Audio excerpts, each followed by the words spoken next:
Welcome back, Spartans. Glad to see you guys. I hope you've been busy. I know I've been busy too, trying to get a few things done around the house. Hopefully, you're helping your family out, maybe cooking or going through some old supplies or old clothing, sorting through things and getting organized. It's a great time for that. It's also a great time to just read a good book. Today, we are going to be reading a story. It's called The Principal's New Clothes. Now, this is to go along with a lesson about figure drawing. And we've done a little bit of this before. I know towards the end of the year, we usually do our superheroes, which are a little exaggerated. So we're going to go through some steps. Now, the first picture I have right here is for our kindergarten and first graders, maybe some second graders as well. And then we'll move forward with dimensions and proportions for second through fifth grade, where it's a little more complicated or a little more complex. So we'll look at all those details in a minute. And as you probably guessed, we are going to be drawing Dr. Breeden or Mrs. Coleman today because we are looking at the principal's new clothes. So this could get as outrageous as you would like. You could be super creative. Think of wacky tacky day, you know how we dress, or crazy hair, or maybe in your mind something that you could never ever imagine Dr. Breeden wearing or Miss Coleman wearing. That would be perfect. Something that adds a little flair to it. You could also use something about their personalities, as we did when we were dressing up a few weeks ago. If you remember that, we were getting a little crazy with clothing choices, makeup, hair, and so forth. So remember, your creativity is what's going to make this great. And I cannot wait to see these pictures posted. I know you're going to have your mom, dad, or whoever post these on our White Station site or our Facebook page, by all means. And of course, there are plenty of fun lessons on our YouTube channel. So check out some of the other ones. Maybe you missed one. I have some fun ones on there. So let's get started today. I'm excited to see you guys again. Let's start with the principal's new clothes. And you probably heard a story like this before. Do you remember what the name of it is? Yeah, the Emperor's New Clothes is the traditional story. This one is by Stephanie Calmenson, and it's illustrated by Denise Brunkus. Obviously, a lot of these stories I read to my children when they were younger, and I've used this one in the classroom quite a bit. I want to give you some scenarios in which you could work with this. You may take this drawing part to another level if you like. If you've ever seen a paper doll, think about that.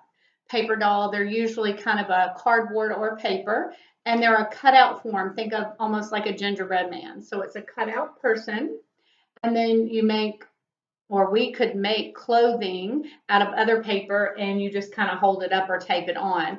The old paper dolls had these little tabs. So in other words, a little tab sticking out of the edge of the paper, and you fold it around.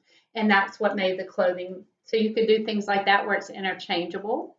You also could do, which is what we usually do in the classroom with this, we think about texture and using other papers. So if you have some colored paper at home or some paper, even magazines would work for that. If you have some other paper at home that you can cut out and you can use it for paper curling. Remember where you take the pencil and roll up a piece of paper? I thought you might remember that. Or accordion folding where you fold it back and forth like a fan.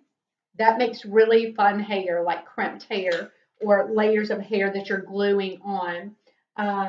And then you could do textures. You know how sweaters have bumpy textures sometimes? So you could roll up little balls of paper. You can cut fringe. You know how outfits have a little fringe or little things hanging down like strings. So this could be a lot of fun. I can't wait to see what you do with this particular lesson. We're just going to go through the steps of drawing today, but you guys are wide open on how you want to achieve your principal's new clothes. You can also experiment by drawing your teacher and maybe putting her in some kind of fun new clothing choices too. So we'll talk more about our clothing choices in a little bit, and we'll read this story. Um, this was one of my kids' books, so let me get through here. All right, I'm going to scoop you forward so you can see a little better. Hopefully you can, because there's a little glare. The sun's out today. Yay! My favorite. Mr. Bundy is the principal of PS 88. That's the name of the school. He is also the sharpest dresser in town. So as you see, Mr. Bundy. Dr. Breeden dresses pretty sharp sometimes too, right? With his ties and suits, sometimes a vest. His students never miss a day of school. They like to see what he's wearing. Looking good, Mr. B, they always say. Mr. Bundy has so many clothes, he can go a whole month and not wear the same suit twice. Sometimes he changes at lunchtime just to show off. So let's look at, there he is looking good, sharp dressed. And there he is with his wardrobe, his closet, looking in the mirror, seeing what he wants to wear. One day, a man and woman who said they were tailors called on Mr. Bundy. Their card said, "Mo and Ivy, we make suits that suit you fine." But they were not really tailors. They were tricksters. What is a tailor? Think about that for a minute. There's someone who sews clothing. Yes, they create some clothing. And we see them. They look a little mischievous, don't they? "Greetings, Mr. B," and said Ivy. "How would you like to buy an amazing, one-of-a-kind suit?" "I have so many suits already," said Mr. Bundy. "Ah, but this is no ordinary suit," said Mo. "It has special powers."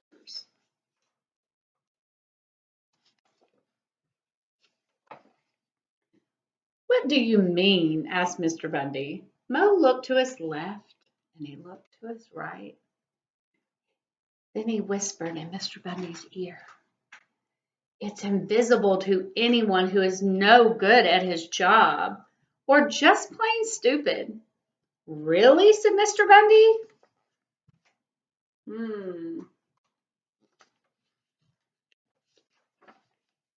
"Yes," said Ivy. "Not only will you look great, but you can find out if anyone in your school is no good at his job or stupid."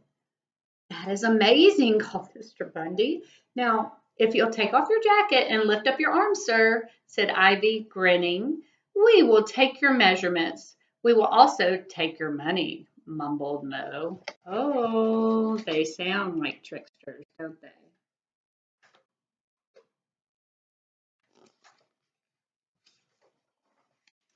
The next day, Mo and Ivy set up a workshop in the gym. It was not long before the whole school heard about the amazing cloth and wanted to see it. Students asked to be excused to get a drink of water.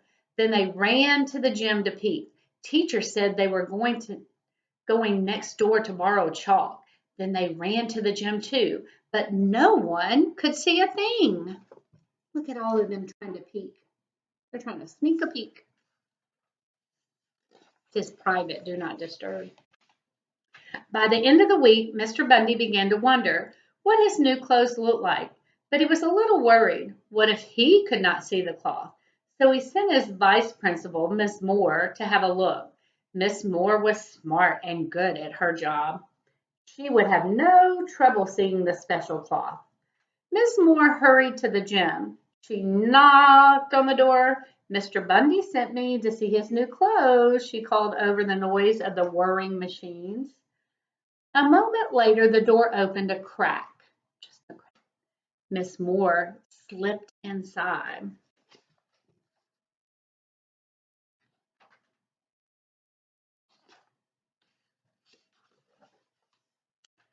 "What do you think?" asked Mo. "Have you seen anything like it?" Poor Miss Moore.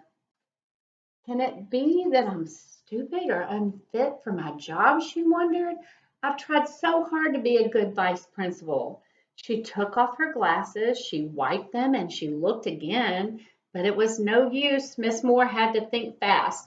If she told the truth, she might get fired. It's it's beautiful, she said. I'm going to tell Mr. Bundy right now how much I like his new clothes.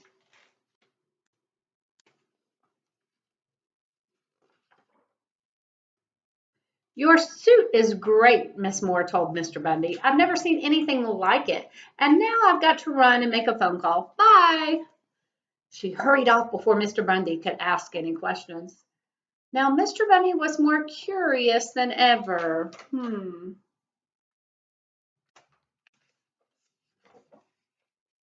He stopped Roger in the hall. Roger was one of the smartest students in the school.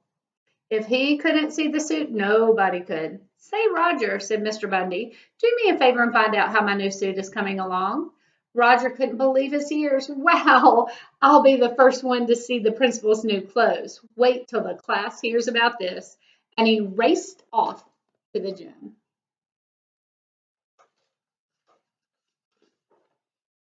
The door was still open, so Roger peeked inside. He could see Mo and Ivy at their sewing machines, hard at work, but he could not see the cloth. Oh no, Roger thought. If Miss Feeney finds out I can't see this cloth, she'll say I'm stupid. She'll fail me for sure. On the way back to his class, Roger poked his head into Mr. Bundy's office. Super suit, he said. What does it look like, asked Mr. Bundy. I can't stop now, Mr. B. Miss Feeney is giving a test, and I wouldn't want to miss it.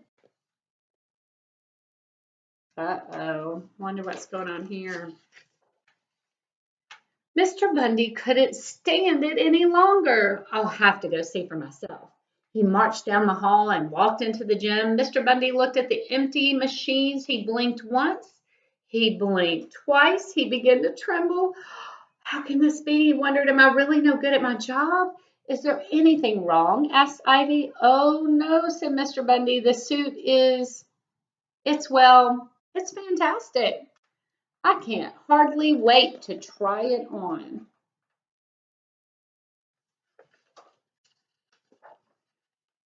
Mr. Bundy handed Mo and Ivy 2 gold stars to show how much he liked his new suit. I'd like to wear the suit to the assembly tomorrow, he said, but I guess it won't be ready. He turned to go. Yes, it will, said Mo. We will work on it all night and bring it to your house in the morning. That night, Mr. Bundy dreamed cold and drafty dreams. Look at his dream. Uh-oh, he's cold. Why? Why is he cold? Yeah, it doesn't look like he has any clothes on. Early the next morning, Mo and Ivy appeared, holding their empty hangers in the air. Ivy waited in the other room while Mo helped Mr. Bundy put on his new clothes. You must be careful stepping into the pants, he said. This cloth is very delicate. What are you noticing? I bet you're thinking a few things right now. Can you see a cloth? Me either. Ivy tried not to look at Mr. Bundy. Aren't your new clothes light? She asked. It's almost like having nothing on at all, isn't it? Mr. Bundy stared at himself in the mirror. He prayed that the rest of the world was smarter and fitter than he. Are you coming to the assembly? Asked Mr. Bundy. Thanks, but no thanks, said Ivy. We have a bus to catch, and now if you could pay us, we'll just run along. Mo handed Mr. Bundy the bill. Mr. Bundy handed Mo a great deal of money. I have a thought about this. You probably do too. On the way to school, Mr. Bundy's neighbors all raved about the clothes they did not see. After all, they did not want their friends to find out that they were stupid or no good at their jobs. Mr. Bundy walked into the auditorium. As he walked down the aisle, he could hear whispers all around him. Mr. Bundy thought, he must be the only stupid person in town. I wonder what's happening here. Suddenly, a kindergarten child called out, "The principal's in his underwear!" That did it. Everyone burst out laughing. The truth had been told. Mr. Bundy and the teachers and the students knew they had been tricked. No one had been willing to tell the truth because they were worried about what others would think of them. Mr. Bundy stood on stage, red in the face, knees shaking from the chill. But not for long.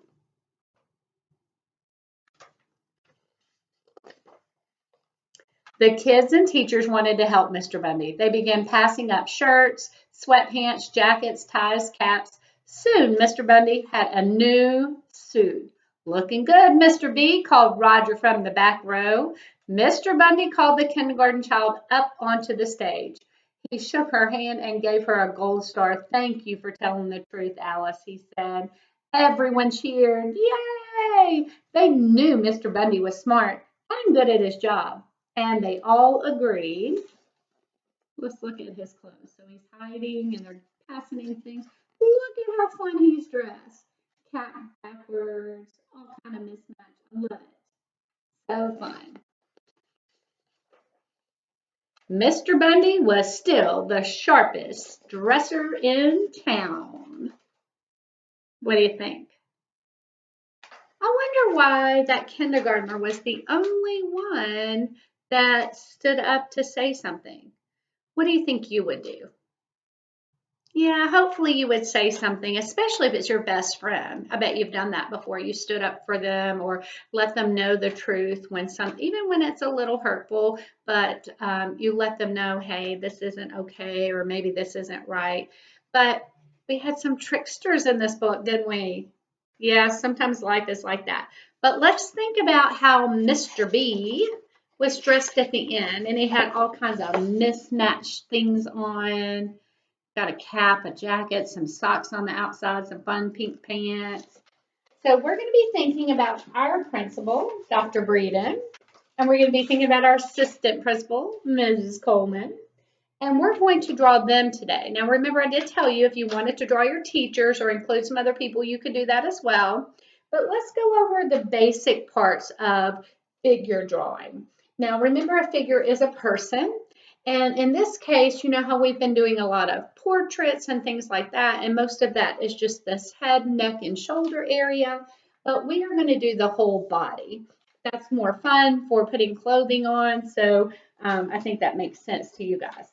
Now remember, we typically draw in pencil so that if you make a mistake, you can erase it. Not to mention if you draw really lightly, when you're adding the clothing on top, you can draw right on top without erasing if you need to.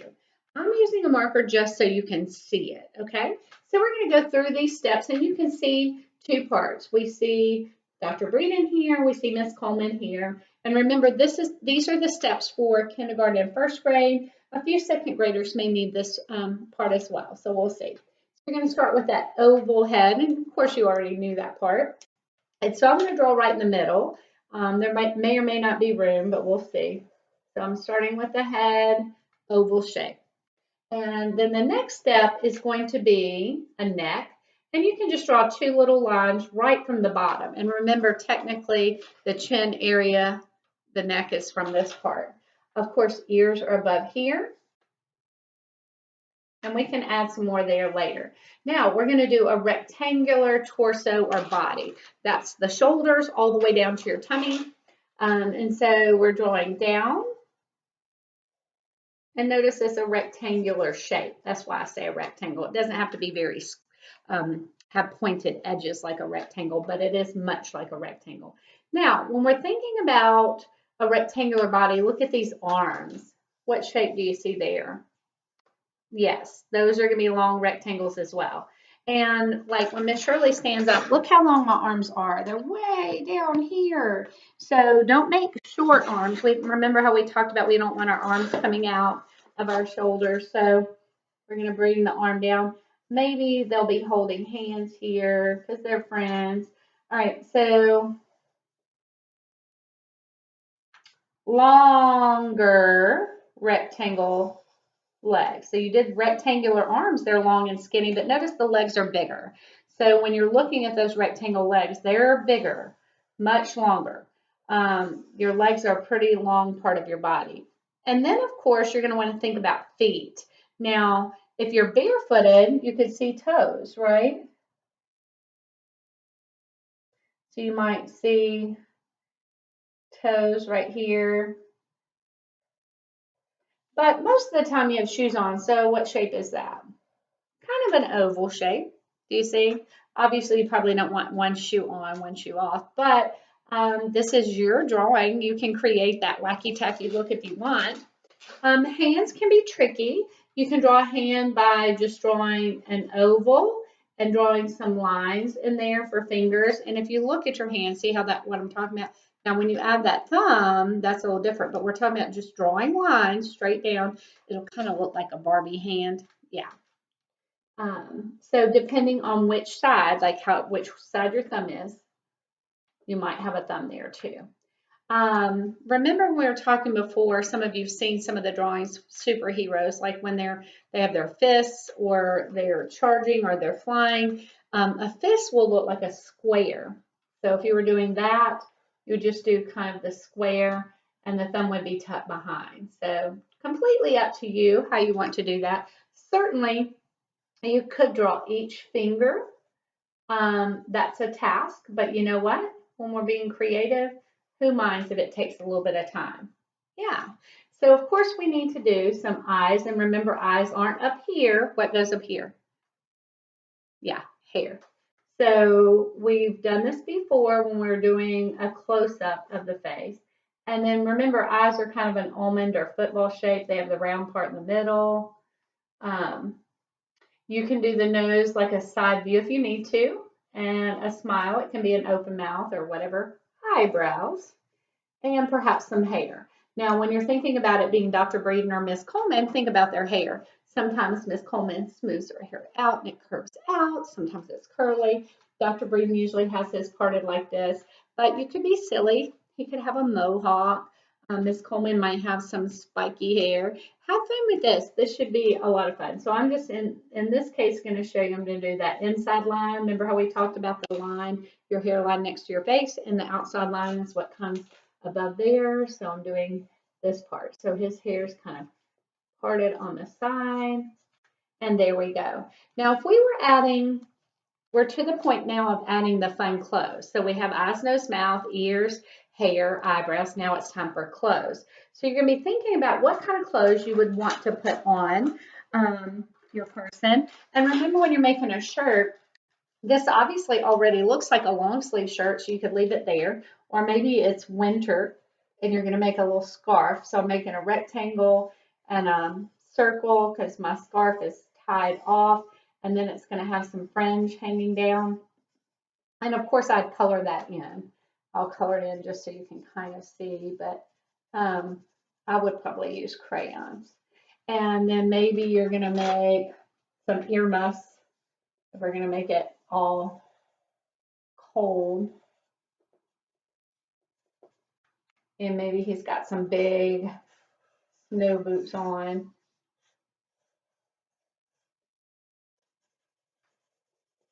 See how I'm drawing the clothes on top? You have to think about the part of the body that they belong on. It already looks like he has a hat and all of that. I could make mittens if I want to. Remember, mittens would go over the hand like this, and then you have a thumb part, and then you would color it. So this really should be a lot of fun. You can make up some silly mismatched clothes if you want, but you just draw on top of the figure that you've just done. So let's take a look at some ideas here. I have Dr. Hippie Breeden right here, and the reason I did these kind of clothes because I thought they would be fun, something a little different than you would normally see. And we think about that time period in the 60s and very early 70s, but how people would dress. And then we see this White Station WSE Flower Power sign that he's holding. He has on a leather bracelet and a peace sign necklace. He has on a tie-dye shirt and some blue pants and some sandals and a headband. and he's given the peace sign. So this is kind of fun and silly. Let's see about Mrs. Wonder Coleman, and she has on a Wonder Woman costume and her curly hair. So have fun with the designing of the costumes. Now, for my older students, let's just take a real quick review or look at. So this would probably be second through fifth grade. And if you're able to, and you're in first grade and you're able to um, understand some of these concepts, then you're welcome to try this as well. Traditionally speaking, when you're talking about an adult person, a grown up, then the body is technically 8 heads high from the top of your head to your feet. Now, when you stand a certain way, like if you're standing and I'm looking at you, you can have the front of the shoe or it could angle down a little bit where you can see the rest of the leg, or it can move outward. So you have that choice. Again, when we're talking about hands, if you do a fist versus fingers or that method I showed you, kind of like an oval and draw the lines. So we're going to start with the head, an oval shape. If you make a mistake, just erase it. I'm just going to kind of go with it today. Obviously, the neck curves in under this area right here. Many of you will go ahead and draw your eyes, and that's fine too. Putting your eyes in. Now, this is where it can get tricky. When we're talking about the nose, remember that center part of your nose. So go ahead and try to draw the center and a nostril and a nostril. It's going to look a little better with pencil. Go ahead and draw the lips,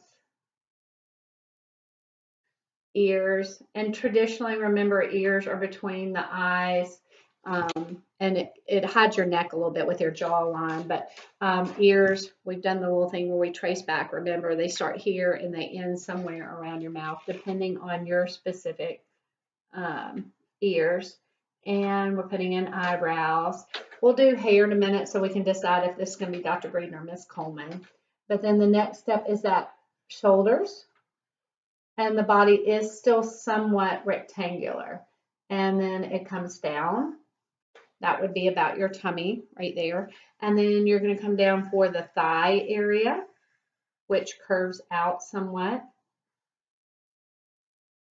That would be the knee. And then you have the calves of the legs, which curve out as well. But what do you notice about them? Yeah, they're getting a little bit smaller, aren't they? The ankle would be in this area. And so I'm going to make this foot look like you're posing out to the side, like your body's standing this way. And we'll make this one from the front. And this is what we mean by from the front. It looks a little different. Now, arms, we'll do this one up. So there's the shoulder part so you have this upper part of your arm, the elbow, and then the lower. So this is the upper, there's the elbow, lower, there's the wrist. And remember how we talked about if you have a fist, so it would be like if he's holding it up like this, so we can see something like that. And then of course, let's make this arm go down, elbow, wrist, and we'll do the hand kind of that easy method that I showed you, like an oval, a thumb, and just draw 1, 2, 3 lines like that. That might work.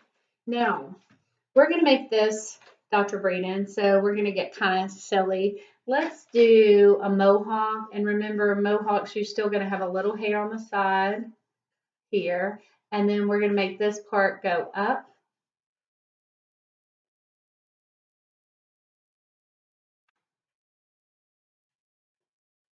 Almost like a Spartan part.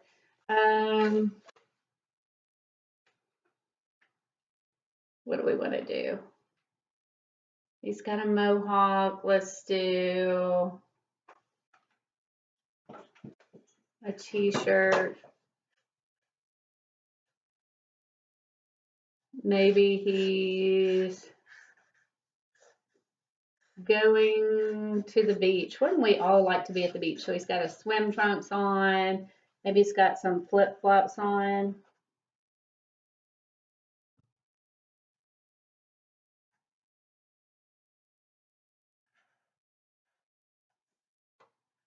It'd be harder to see those from the front, but you'd see the front part right there. So we have him going to the beach, and then you would color that in. Probably needs sunglasses, a beach ball. This should be a lot of fun, boys and girls. Let's think about Miss Coleman right here. Let's make her have a cheerleading skirt on. And maybe it'll say WSE.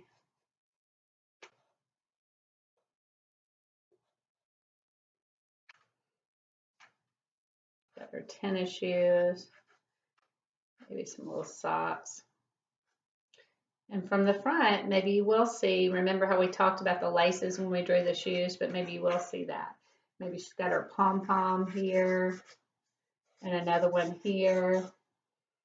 So have fun with your silly, fun creations. They can be, it's your original, first of all, but drawing figures should be a lot of fun. Color these in and remember, maybe give them a fun name and please share them with us. We can't wait to see these. I want to see them on our blog, on Miss Shirley's Art Spot, on White Station Elementary's page, or even possibly our YouTube channel. So have fun with these, and I can't wait to see your creations. Bye, kiddos.